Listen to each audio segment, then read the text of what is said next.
Añoranzas de electricistas, de Víctor Manuel Sánchez. La historia de los electricistas nos permite encontrar una trayectoria política de su presente.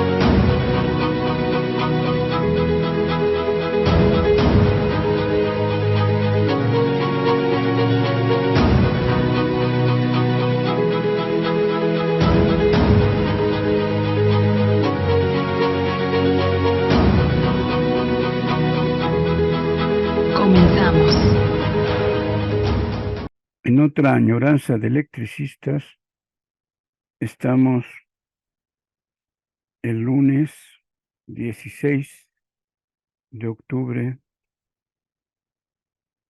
normalmente agradeciendo a Radio ESME que podamos estar de nueva cuenta con ustedes, como se dice en el ciberespacio, narrando la historia del Sindicato Mexicano de Electricistas, gracias al equipo de compañeras y compañeros de Radio ESME.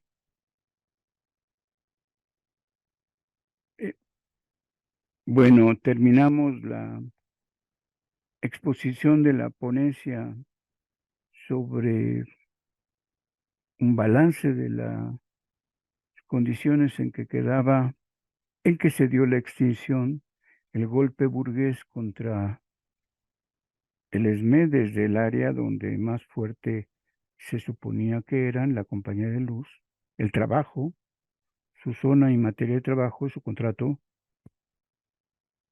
El golpe fue, como luego se dice, a la yugular. Sin embargo, resistieron. Y ese es el balance que acabo de comentar con una ponencia que llevé al Congreso de Historia Regional a la Universidad Autónoma de Tlaxcala en 2014.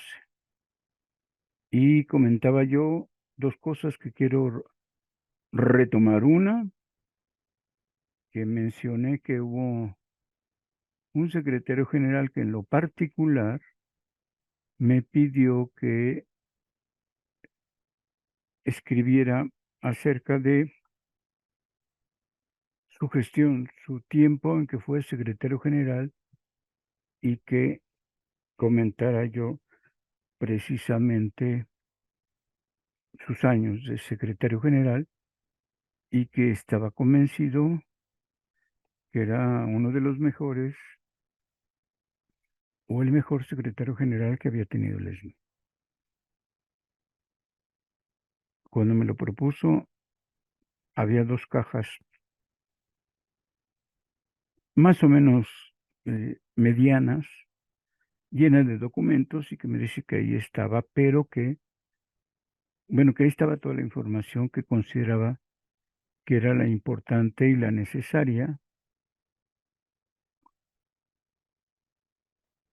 Como él sabía que yo había hecho ya la historia breve del ESME en la revista Lux, con los 70 años, cuando el ESME cumplió 70 años, y le llamamos, llevó la revista, el cartel ganador de un concurso de pintura, 70 años de democracia se llamó. Y también había yo hecho otra revista en aniversario de los 75 años, donde yo hacía un balance de varios asuntos sobre el sindicato.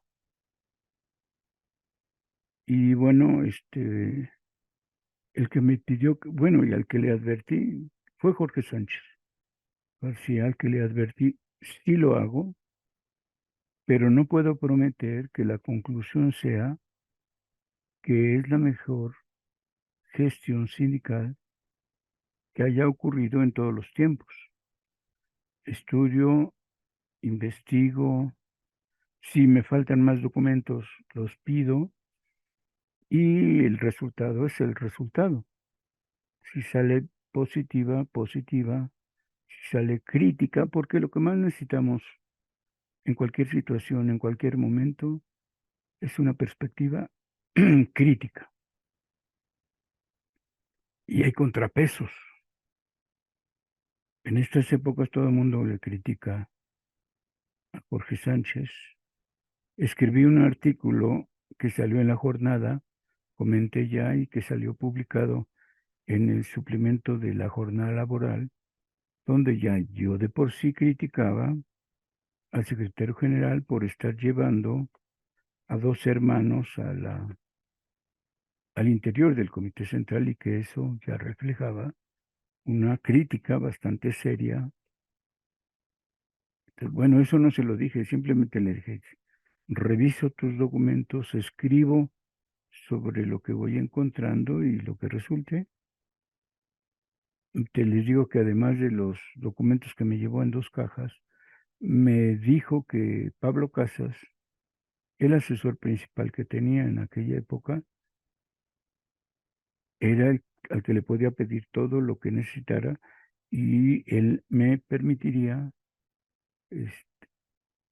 darme documentos, cosas, materiales, ¿no? Y sí, con gusto le dije que sí.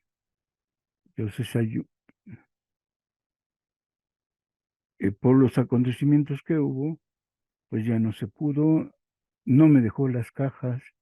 Seguramente que si me deja todas las 2 cajas que me había dado, yo hubiera concluido la labor, por lo menos con ese material.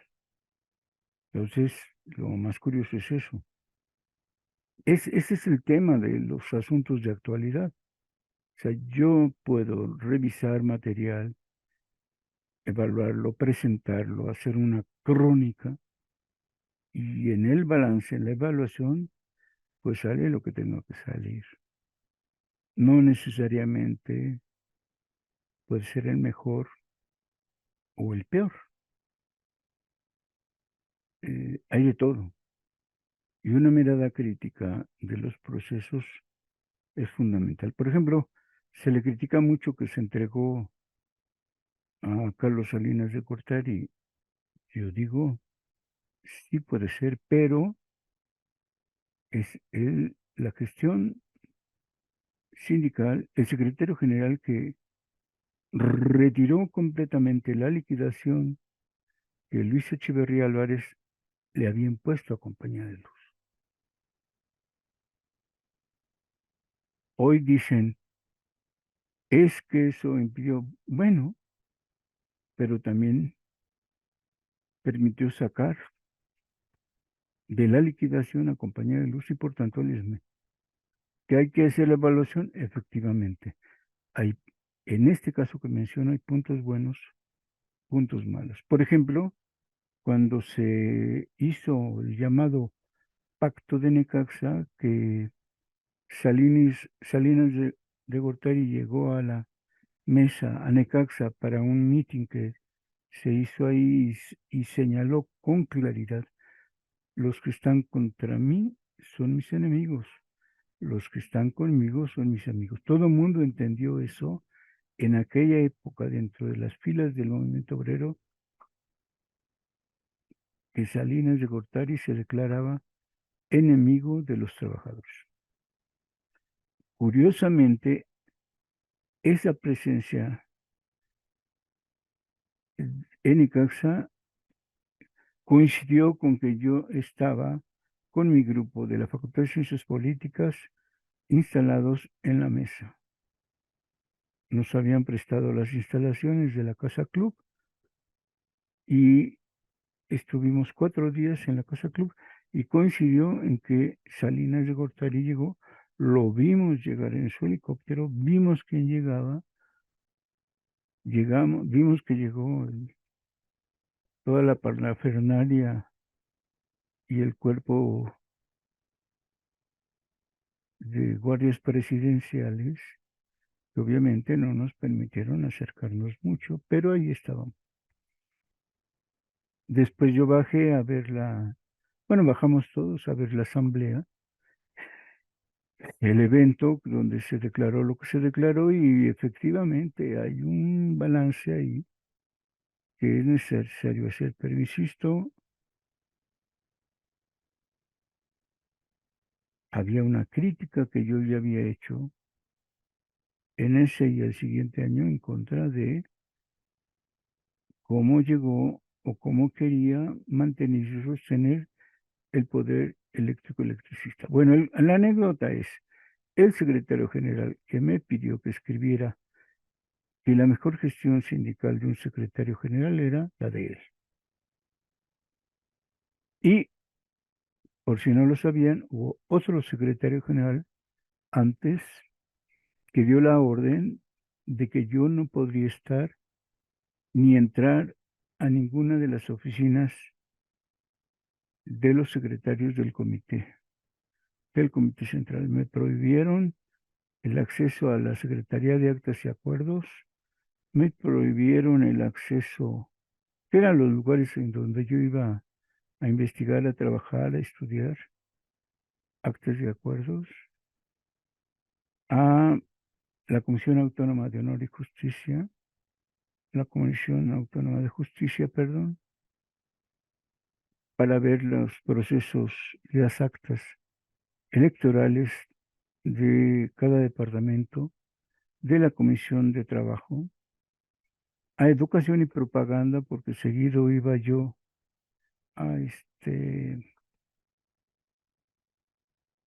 perdón, se me está acabando un poco la electricidad. Permítanme tantito. Oye, oye, oh, listo. No es cierto, todavía no listo, ya casi listo. Bueno, Educación y Propaganda para que acudiera a ver la consulta de las revistas Lux y a redacción porque eh, me permitían publicar artículos. Prohibición. Manuel Fernández Flores, secretario general de izquierda, reconocido por todo el mundo que era socialista. Y bueno, cuando uno dice Partido Popular Socialista, el balance, pero el único que dijo que yo no podía acceder a las oficinas en toda la historia que llevo de acudir al SME fue Manuel Fernández Flores. Igual puedo mencionar algo, sé que ya se recuperó, pero se me acaba de olvidar el nombre. Bueno, un subsecretario general de Toluca que llegó a ser de Actas y Acuerdos, si me acuerdo en el transcurso de la grabación, se los digo, se robó el primer libro de actas del SME, el primero, el que inicia el 14 de diciembre de 1914. Ay, no recuerdo, pero bueno, son tres actos que llaman mucho mi atención, porque uno, bueno, pues se robó el libro de actas, el primero, de 1914 a 1915, todas las actas en un solo libro, muy bien conservado, por cierto, se lo llevó. El secretario que me dijo que era el mejor secretario general que había tenido el SME, que debería de escribir sobre él, Jorge Sánchez García, y el que me corrió de poder continuar trabajando dentro de las oficinas sindicales, Manuel Fernández Flores. A lo mejor debería de hacer una pequeña historia de cómo quien me ha tratado de diversa manera. Es como, por ejemplo, le pedí alguna vez al secretario general, porque lo conocí en actas y acuerdos, les digo que mi base ha sido actas y acuerdos. Le pedí, bueno, estuve trabajando, ayudé, colaboré con actas y acuerdos, y cuando él llega a la Secretaría General, le pedí ayuda económica. Le dije, ahora que eres secretario general, ¿me puedes eh, dar una ayuda económica? Si me nombras tu asesor, yo puedo, gracias a eso, poder tener un apoyo económico. No pudo, no quiso, no me lo dio, pues. hizo una sonrisa extraña y dije, no, no, no, no, no, gracias. Toda la vida he podido trabajar, he hecho cosas. Si me necesitan, doy el apoyo en las tareas que convengan. He escrito desplegados, discursos, ponencias para eventos, como se dice ahora, y lo he hecho así nada más, pero la vez que pensé en esa posibilidad, Jorge Tapia Sandoval me dijo, "Mm", entendí que no quería. Pues dile, no sé cuántos asesores tengan y cuánto le den. Podría ser otra tarea de investigación que vea cuántos colaboradores, cuántos fungen como asesores y cuántos se llevan de estímulo económico cada uno. Por lo pronto, cuando yo pedí, no me dieron. Y ese fue Jorge Tapia Sandoval. Estimo, lo quiero. Trabajamos bien en su momento. Y, en fin, hay varias anécdotas de varios casos que hemos comentado. Por ejemplo, me gustó mucho conocer al señor Manuel Tapia, al papá de Jorge Tapia Sandoval, que fue secretario del Exterior en los años 50, que para mí, creo, fue un muy buen secretario general y que podríamos hacer el balance. De hecho, eso se podría hacer también. Ya les he dicho que en estos 108 años del ESME hay historias que no he tocado. No he hecho una buena historia de la adicción al oro. Probablemente ahora se haga completamente histórica porque la presencia del ESME es completamente diferente al de antes del golpe. En fin, esta anécdota. Y la otra es que si necesitamos profundizar en los años de resistencia, ya mencioné qué aspectos pueden ser tratados. Sería bueno mencionar, ya hablé, por ejemplo, que un secretario de Educación y Propaganda dejó de publicar Lux, desapareció del mapa, mató la revista Lux, una tradición histórica de muchos años, y Lux desapareció a cambio de un folletín periódico, tabloide, que no se dignó ponerle Lux, sino La Resistencia. 15 números de ese tabloide y había matado ya la revista Lux. Yo le reclamé, discutimos, pero no volvió a aparecer, por lo menos en un año importante de la Resistencia, no apareció la revista Lux. A cambio, ese tabloide llamado La Resistencia, que controlaba un grupo de designados de ese secretario de Educación y Propaganda. ¿No?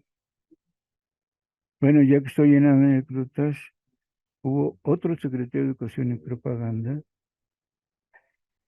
que una vez extraña, por cierto, que servía el elevador de Antonio Caso 45, yo estaba dentro, entre ese secretario de Educación y Propaganda, y me dijo, aquí está el próximo secretario general del ESME.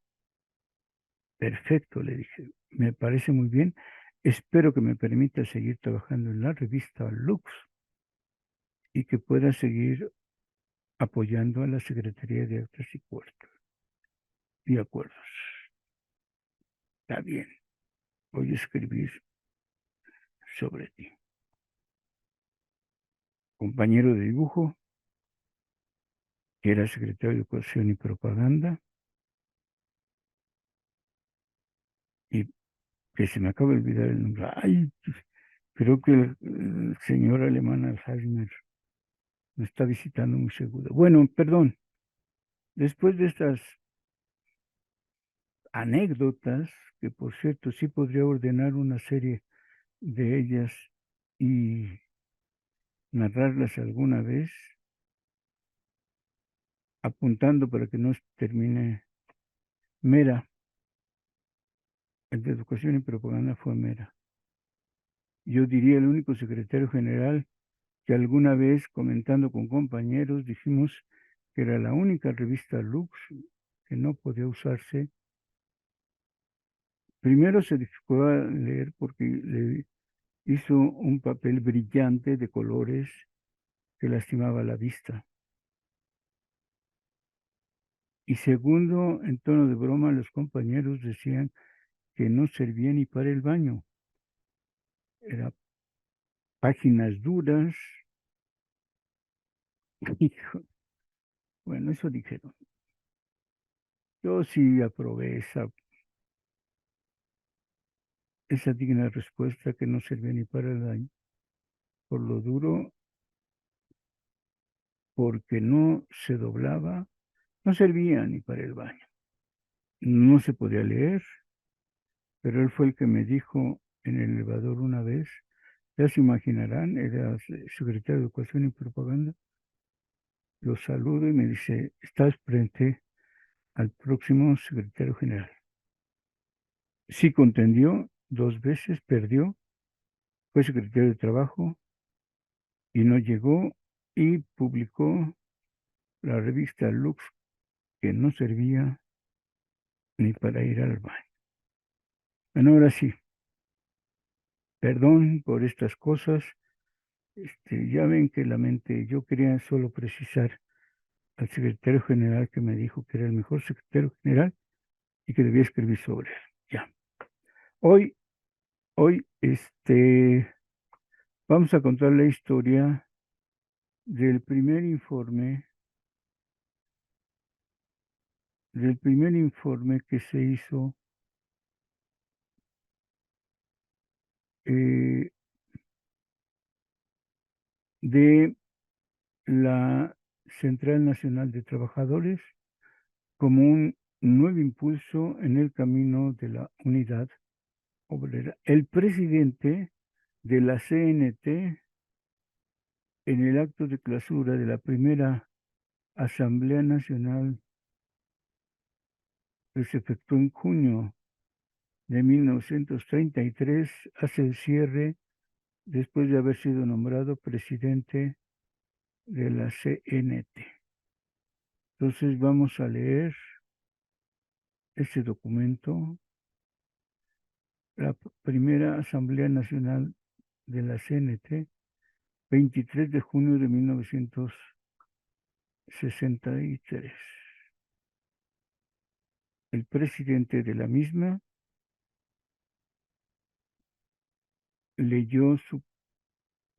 dio este discurso. Concluye la primera Asamblea Nacional de la Central Nacional de Trabajadores. Durante los últimos 3 días hemos estudiado los antecedentes de la Constitución de la CNT, revisando la trayectoria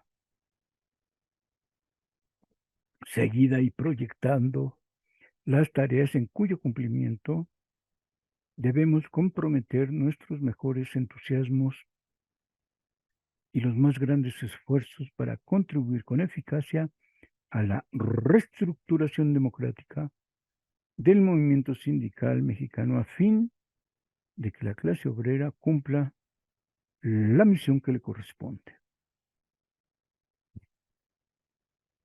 La CNT surgió como un nuevo impulso en el camino de la unidad obrera. Es la expresión de propósitos comunes de varias organizaciones que durante largos años se mantuvieron aisladas entre sí, como consecuencia de la crisis del movimiento obrero, del movimiento sindical, que se manifiesta en una dramática confusión ideológica y en una grave desintegración organizativa.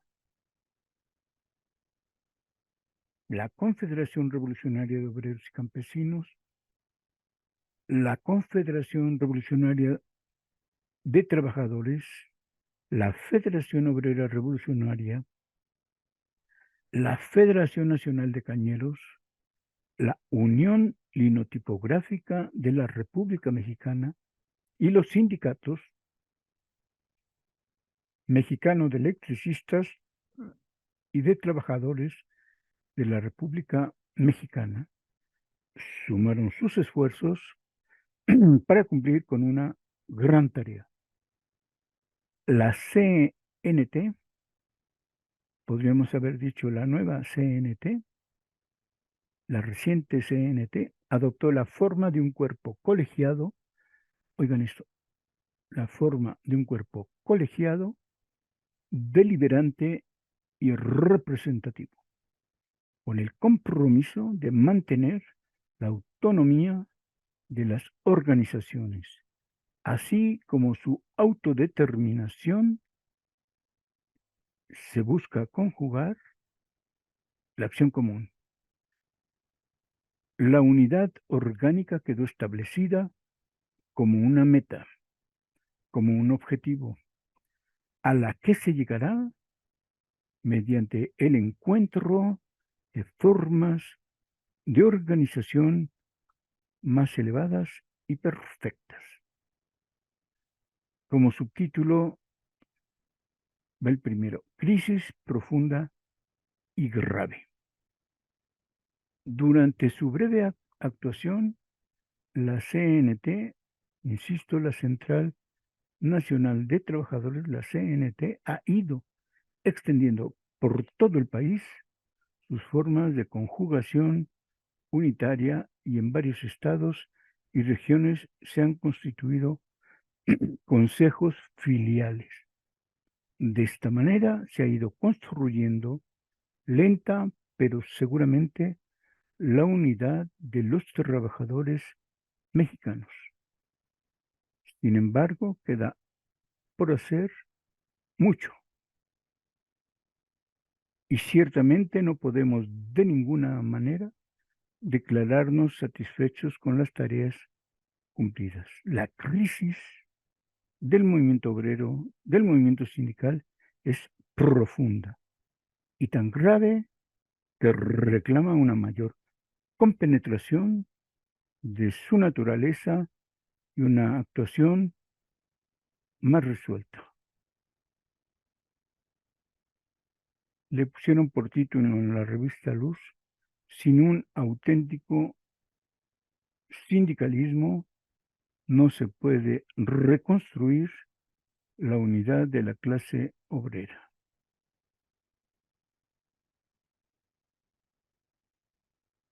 La primera Asamblea Nacional ha examinado las fallas de nuestra central con un valeroso espíritu autocrítico. Una organización que adquirió el compromiso de contribuir a la reestructuración del movimiento sindical mexicano tiene que reconocer sus deficiencias francamente y demostrar la sinceridad de sus propósitos, no solamente corrigiendo los defectos, sino multiplicando sus esfuerzos. La existencia de deficiencias en nuestra central registra entre sus síntomas graves la separación de nuestras filas de la Federación Revolucionaria de Obreros Textiles. Esta organización se ha visto afectada seriamente por múltiples conflictos y la ayuda que se le impartió no fue suficiente. Claro está que no podemos aprobar la decisión de la FROT porque no es aislándose ni es dividiendo como va a contar con la fuerza que necesita para superar sus dificultades. Hacemos un fraternal llamado a la Federación Revolucionaria de Obreros Textiles, a la FROT, para reincorporarse a nuestra central. Superar el atraso.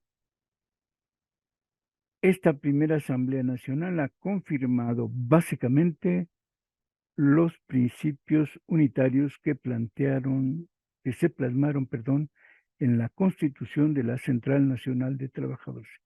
Se han realizado importantes esfuerzos para ampliar nuestro programa y sobre todo para traducir nuestros principios en una acción cada vez más fecunda. Entendemos ahora con mayor claridad la necesidad de contar con un programa claro que responda de modo categórico por la defensa de los intereses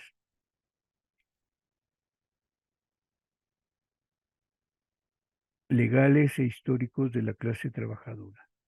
Entendemos ahora con mayor claridad la necesidad de encontrar nuevas formas organizativas para superar el atraso y las prácticas viciosas en el movimiento sindical. No podemos conformarnos con la existencia de un movimiento sindical dividido, pulverizando, desorientando, empantanado en la corrupción, destruido por la prevaricación y el oportunismo.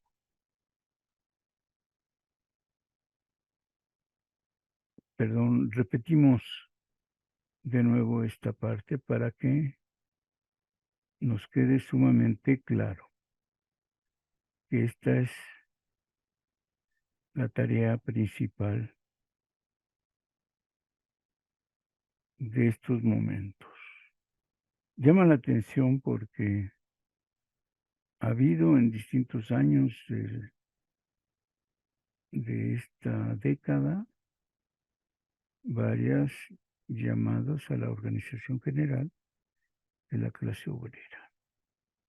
Y dice de manera autocrítica, no podemos conformarnos con la existencia de un movimiento sindical dividido, pulverizado, desorientado, empantanado en la corrupción, destruido por la prevaricación y el oportunismo. Es decir, de manera crítica, en esta primera asamblea se dijo que se va mal, que se sigue dividiendo, que el movimiento obrero está pulverizándose, que está desorientado, es decir, la formación de cuadros políticos es indispensable, que está empantanado en la corrupción, es decir, aún el movimiento obrero independiente o autónomo está luchando y debe luchar, nunca debe dejar de luchar contra la corrupción. Existe. Y solo hablando de manera autocrítica se puede reconocer para, como dice aquí, no sea destruido por la prevaricación y el oportunismo. Hay oportunismo aún en los nuevos proyectos de organización. Continúa el documento. Se ha desnaturalizado una gran cantidad de sindicatos. En lugar de ser organismos para el estudio y defensa de los intereses de los trabajadores, son viles negocios de líderes inmorales que mantienen entendimientos inconfesables con patrones aprovechadizos. Es preciso que los trabajadores reconquisten el control de sus sindicatos. Esta tarea de los trabajadores es a la que no pueden renunciar ni condenarse ellos mismos a la humillación y a la miseria. Los trabajadores mexicanos deben resolverse de una buena vez a imponer su voluntad en los sindicatos, a vigilar esa voluntad en los sindicatos y a vigilar que sea respetada esa voluntad. Asombra, en verdad, la paciencia de las masas trabajadoras mexicanas. Permítanme.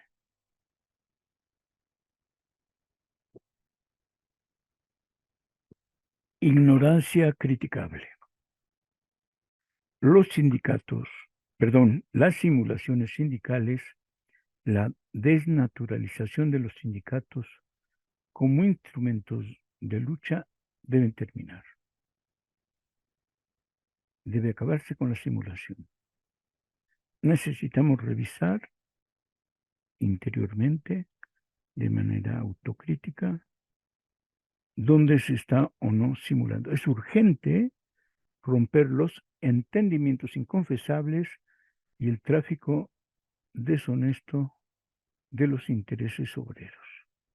Porque sin un sindicalismo verdadero, sin un sindicalismo auténtico, no se puede construir la unidad de la clase obrera. En la medida en que los trabajadores impongan su voluntad en los sindicatos, en la medida en que las organizaciones obreras cumplan con su misión y trabajen y luchen por mejorar las condiciones de vida y de trabajo, en esa medida, dentro de los sindicatos se crearán las bases de la verdadera unidad obrera.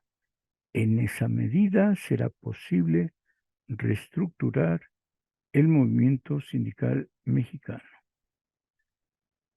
Y entonces nos comenta que tenemos que hacer un estudio autocrítico, concreto, donde seamos capaces de indicar el oportunismo que sigue prevaleciente.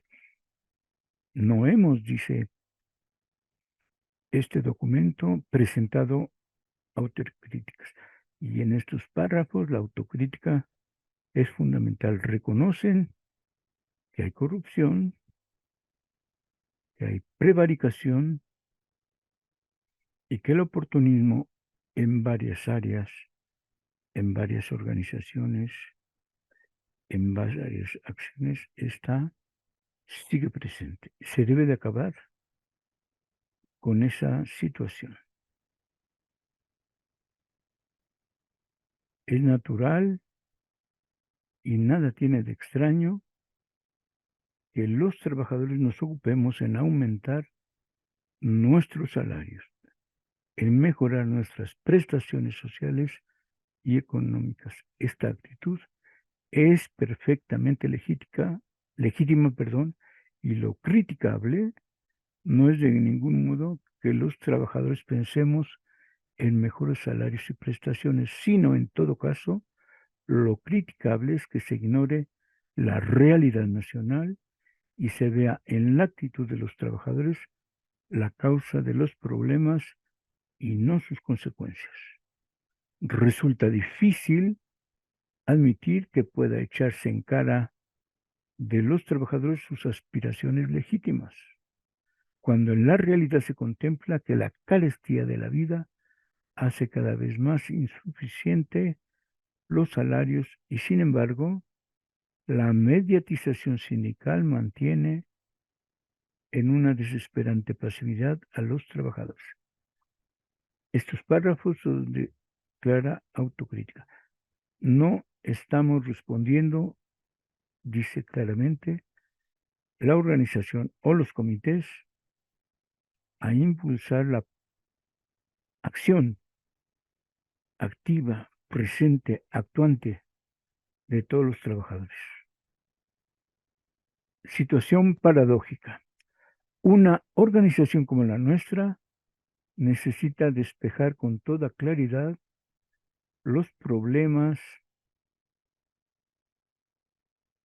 y la reestructuración democrática del movimiento sindical. Veamos qué problemas tenemos para impulsar esta reestructuración, para reconstruir la unidad obrera y en general para superar la crisis programática y organizativa que padece el proletariado mexicano. Necesitamos estudiar sus causas. Nos encontramos ante ciertos hechos que ameritan explicaciones. Las declaraciones de principios y las formulaciones programáticas de las organizaciones obreras son coincidentes. coinciden pues, y sin embargo, esa unidad de propósitos no se traduce en la acción consecuente, lo que expresa un divorcio entre la teoría y la práctica. Debe explicarse a sí mismo como una con unidad programática no existe. En cambio, unidad organizativa. Estamos, pues, ante una situación paradójica. Para encontrar la explicación de estos hechos, deben examinarse los programas que para precisar su verdadero valor o bien revisar las causas por las cuales se ha abandonado su cumplimiento. Cada meta, cada objetivo debe evaluarse fase por fase, parte por parte y reconocer por qué no se ha cumplido alguna de ellas. La Revolución Mexicana es, en un sentido general, la revolución popular que se inicia con la independencia, permítanme,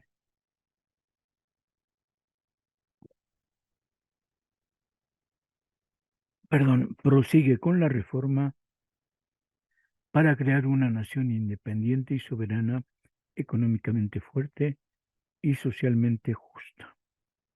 En 1910, el pueblo se pronuncia contra el estancamiento económico que se traducía en miseria para las grandes masas, así, así como contra el despotismo político que ejercía la dictadura porfiriana para defender privilegios de minorías nacionales y extranjeras.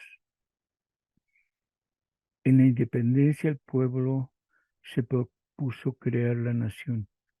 En la reforma, liberar su conciencia y afirmar la soberanía nacional. En la Revolución Mexicana, el pueblo armado refrenda los principios de los dos grandes movimientos que le precedieron y crea un nuevo orden de cosas para liberar las fuerzas productivas contenidas por el latifundismo y el peonaje encasillado, para reivindicar los recursos de la nación y multiplicar la actividad económica y con la finalidad de resolver los problemas nacionales y elevar las condiciones de vida del pueblo. Al nacionalizar la tierra para entregarla a los hombres que trabajan, la Revolución Mexicana no solo modifica el régimen de tenencia de la tierra, sino que crea un nuevo concepto de la propiedad nacional con definida función social. Con los recursos de la nación y el trabajo de los mexicanos, se emprende la construcción del México actual. Hoy es la misma concepción que últimamente se maneja de la 4T, independencia, reforma, revolución y ahora una estrategia definida a través de los recursos de la nación, los recursos estratégicos materiales de la nación y el trabajo de los mexicanos. Esas son las grandes transformaciones, dijo el presidente de la CNT, a golpes de cachiporra. Las presiones internas y externas contrarias a los principios revolucionarios ocasionan las desviaciones del proceso revolucionario, ablandan la dirección revolucionaria del país durante ciertos periodos y se producen crisis que estorban el progreso y retrasan el bienestar, comprometiéndose el desarrollo pacífico. La concepción del desarrollo nacional ha oscilado entre la tendencia revolucionaria que concibe el progreso nacional para el bienestar de los mexicanos y la tendencia reaccionaria o influida por los intereses extranjeros, que no ven en el progreso nacional, sino la satisfacción del espíritu de lucro. Esto es al beneficio de las minorías privilegiadas. Privilegiadas. El desarrollo económico general, apoyada en la explotación y la miseria de los trabajadores, tenía que proyectar su influencia negativa en el movimiento sindical. Así se llegó a la industrialización del sindicalismo y, en efecto, multitud de sindicatos se transformaron en verdaderos negocios, sustituyéndose el interés colectivo por el espíritu de lucro, sustituyéndose el mejoramiento de los trabajadores por los 30 dineros de la traición. El líder auténtico fue sustituido por el caballero de la industria de la colaboración de clases. En este proceso degenerativo del movimiento sindical, el entendimiento inconfesable del líder bribón con el patrón corruptor encontró su complemento en el charrismo sindical, en las propias industrias nacionalizadas que dejaron de manejarse como entidades patrimoniales de la nación. Sí, para establecer, una gestión de tipo privado. Se impusieron líderes postizos, se suspendieron las asambleas, se olvidaron los programas y mediante trampas de leguleyo y golpes de cachiporra se arrebató a los trabajadores el control de los sindicatos. El despido injustificado y la cláusula de exclusión se descargaron sobre los trabajadores, sobre sus grupos independientes, su naciente disidencia y los redujeron a la impotencia. El movimiento obrero se reflejó así el abandono de los principios revolucionarios y el predominio de una tendencia antipopular y antinacional en el desarrollo económico. Inconformidad y rebeldía. Nosotros, en la CNT, concebimos el desarrollo económico como el progreso de la nación por y para el bienestar de los mexicanos.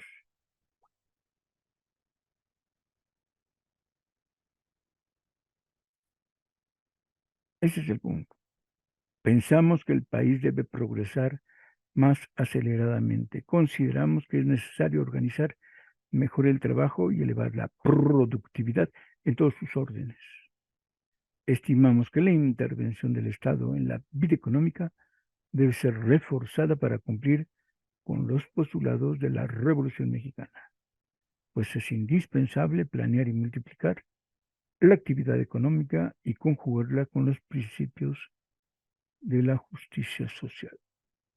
El desideratum del proletariado no puede ser otro que el de luchar porque los principios de la Revolución Mexicana se cumplan fiel e íntegramente, porque la Revolución Mexicana no es un movimiento que haya terminado y menos que está muerto.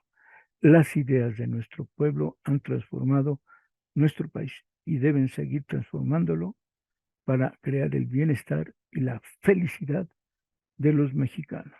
Cuando se ha desviado o estancado el movimiento revolucionario, se presentan consecuencias que afectan el desarrollo del país y por razón natural se crean condiciones de inconformidad y de rebeldía propicias para las acciones desorbitadas. Quienes no han pasado en la teoría de los prólogos y en la práctica de la acción de las porras deben esforzarse por conocer nuestra realidad para contribuir a transformarla con fidelidad al patrimonio ideológico del pueblo y de acuerdo con nuestro propio genio nacional. Porque los problemas nacionales son peculiares en muchos sentidos, no singulares ni ajenos al todo del que México no es sino una parte, porque la propia experiencia demuestra que con ideas presentadas o tratando de aplicar simplemente experiencias extrañas, se incurre en extravagancias que no son muy bien aprovechadas por el imperialismo, que con menos teoría y más efectividad las transforma en obstáculos que estorban el camino de la liberación nacional. Cuidado, tengamos cuidado con el imperialismo. Los revolucionarios mexicanos deben estudiar pacientemente la realidad nacional y entregarse con perseverancia a la organización del pueblo para impulsarlo en el cumplimiento de su alto destino. Por el camino de la Revolución Mexicana es preciso avanzar más rápidamente, acelerar nuestra evolución sin pausas, sin desviaciones y sin retrasos, como única forma de hacer la revolución pacífica. Honor a López Mateos. Corresponde al presidente López Mateos el honor de haber dado un nuevo y vigoroso impulso al movimiento revolucionario.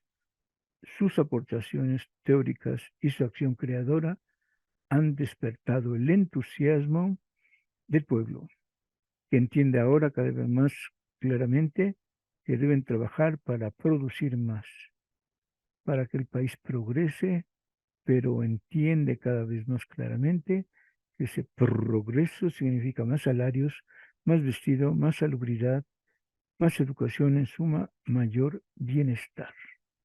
Los trabajadores no tenemos ningún interés contrario al de la nación. A nosotros nos interesa el progreso nacional, pero entendemos por progreso nacional, lo repetimos, aquel que se traduce en bienestar de los mexicanos, no en unos cuantos, sino en las grandes mayorías. Y puesto que el progreso nacional son justicia social concreta, los postulados y la acción de la Revolución Mexicana, estamos los trabajadores interesados en el avance de ella, de la Revolución Mexicana.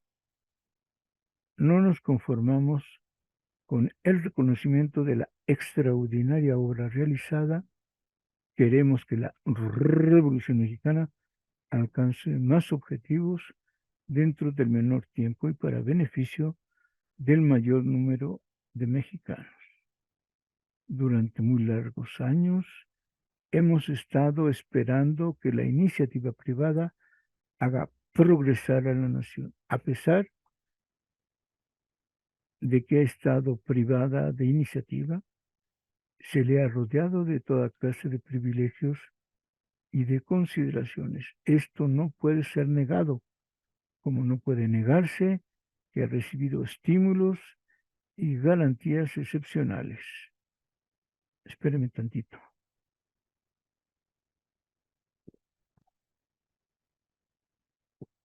Inclusive, perdón, inclusive la actividad económica del sector público se ha subordinado repetidas veces a las exigencias de la iniciativa privada. Se le reconoce un derecho preferente y se admiten principios económicos singulares, todo en aras de la iniciativa privada. Los derechos de la propiedad privada se tienen al parecer por sagrado. En tanto a los derechos de la propiedad pública no se le reconoce su valor. No vale nada. Contrarrestar los monopolios. El desarrollo económico de los países capitalistas más adelantados del mundo ha tenido ciertamente como motor el lucro, el negocio. Se ha apoyado en la explotación y en la miseria de la clase obrera de esos países, en primer término. Y después se ha complementado con la expoliación de los países atrasados. En su proceso de desarrollo, a la acumulación de capital siguió la concentración y la centralización económica y financiera. Y los monopolios surgieron como la expresión más acabada de tal desarrollo. La división del mundo entre países adelantados y países atrasados no solamente relega o relegó a estos últimos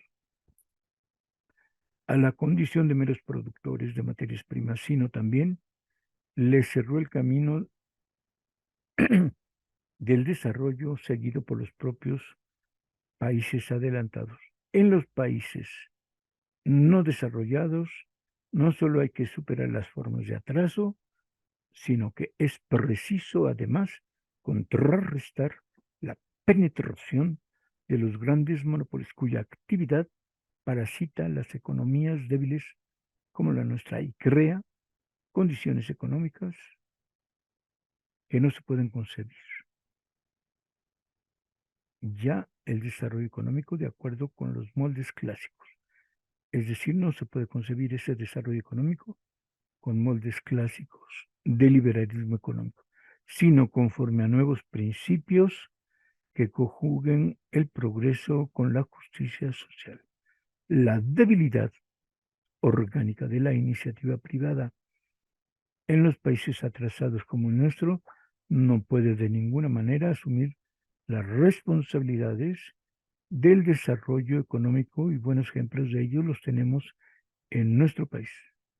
La pequeña y la mediana empresa privadas nacionales luchan en condiciones de desigualdad absoluta frente a los intereses extranjeros. Precisamente, la insuficiencia de capital privado nacional ha suscitado la necesidad de las racionalizaciones, porque solo la suma de recursos de la nación permite el desplazamiento de los intereses que se oponen a nuestro desarrollo general. Estos hechos debemos contemplarlos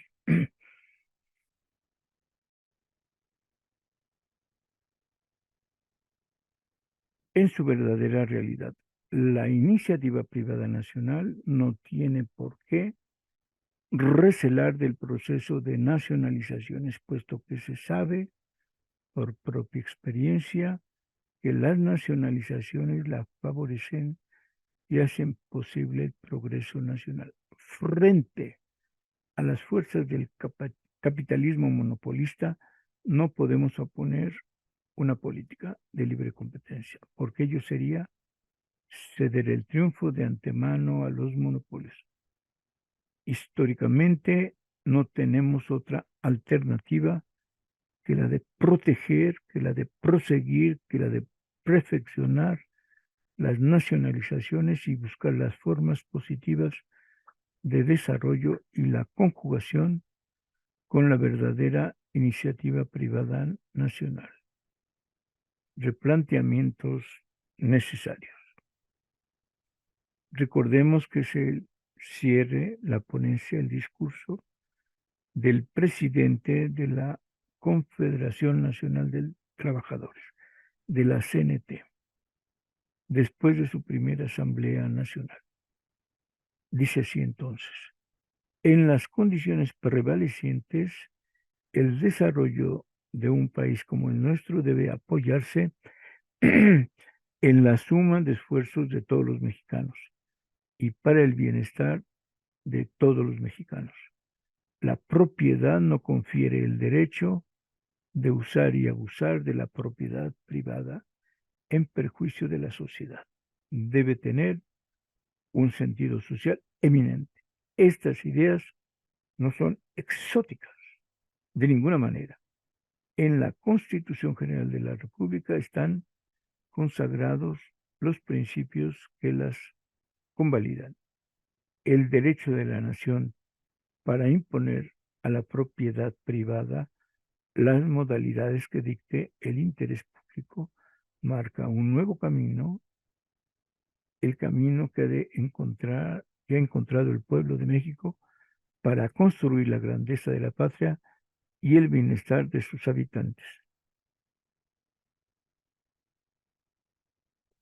Es el camino de la reforma agraria integral, el del desarrollo económico con justicia social, el de la educación nacional para la cultura y el trabajo con verdadero sentido nacional y espíritu democrático, el de las nacionalizaciones el de orientar la actividad bancaria para la producción en el lugar de la especulación. Es el camino para reivindicar los intereses de la nación en muchos sectores importantes de la actividad económica. Por su importancia específica, después del peso de los intereses económicos extranjeros, cuentan los intereses económicos patrimoniales de la nación. Y estos no pueden seguir estando al servicio exclusivo de una iniciativa privada que las circunstancias históricas hicieron estéril, ni menos para ser aprovechados por los intereses extranjeros. Necesitamos los mexicanos replantear los problemas de nuestro desarrollo económico. Necesitamos impulsar la Revolución Mexicana en el sentido de consolidar y ampliar institucionalmente las bases de nuestra existencia social y económica. Es preciso continuar con la política de nacionalizar las industrias básicas y los servicios públicos. En las industrias nacionalizadas debemos perfeccionar su organización económica y establecer las bases de su coordinación para aprovechar más racionalmente los recursos nacionales, para estabilizar el desarrollo más rápidamente el patrimonio del pueblo en bien del pueblo mismo. Una de las cuestiones fundamentales consiste en reconocer que las modificaciones impuestas, al régimen de propiedad por la nacionalización deben manifestarse en nuevas relaciones de producción. Esto es, en la intervención del pueblo mexicano en la gestión industrial de sus empresas patrimoniales y a través de los trabajadores que, como productores, tienen derechos que no deben seguir siendo ignorados. Por el momento, se nos acabó el tiempo y vamos a terminar la próxima semana.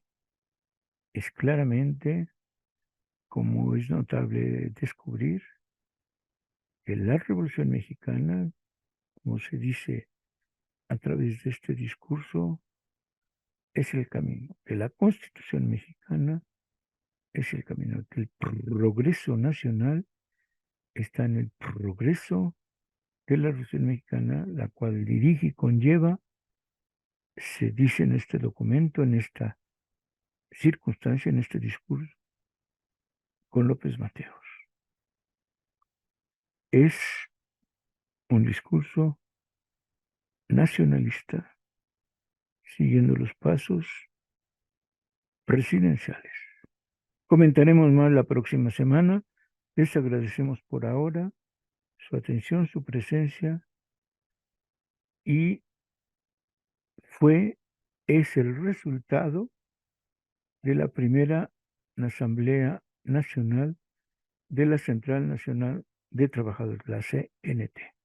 1963. Nos vemos hasta dentro de 8 días. Muchas gracias por su atención y hasta entonces. Nos vemos.